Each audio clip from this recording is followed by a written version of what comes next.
أعوذ بالله من الشيطان الرجيم. بسم الله الرحمن الرحيم.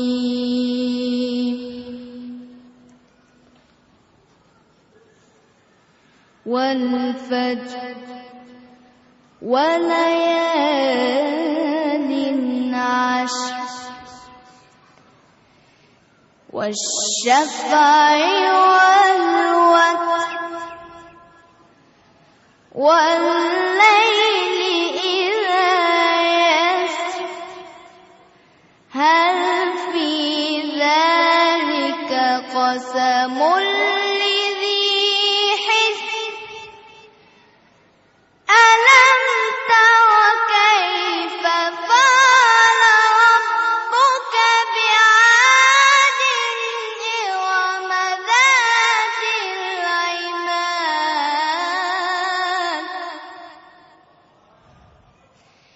التي لم يخلق مثلها في البلاد وثمود الذين جابوا الصخر بالواد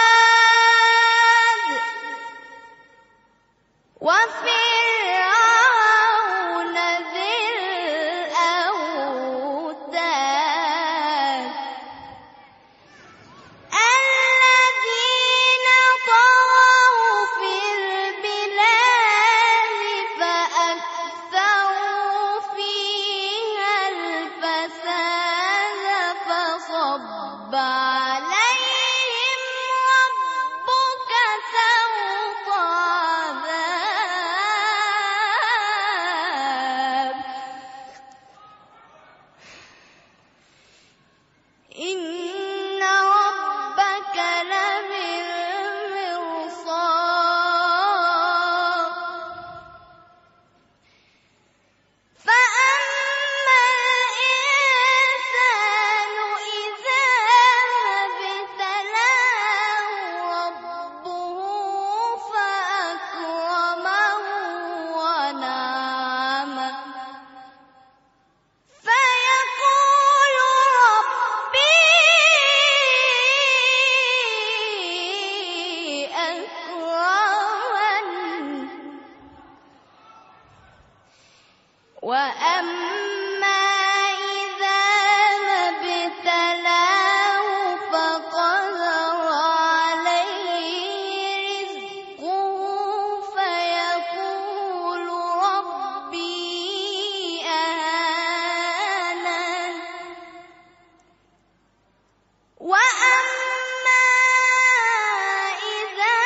ما ابتلاه فقدر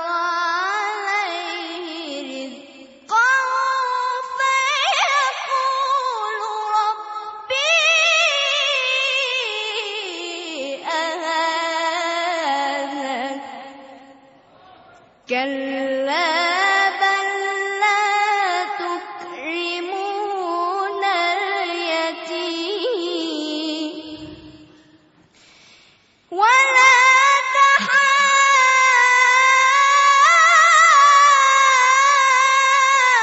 تحاضون على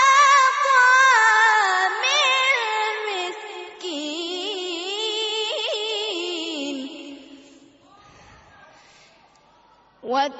وتأكلون التراث أكلا لما وتحبون المال حبا جما كلا إذا دكت الأرض دكا دكا وجاء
فادخلي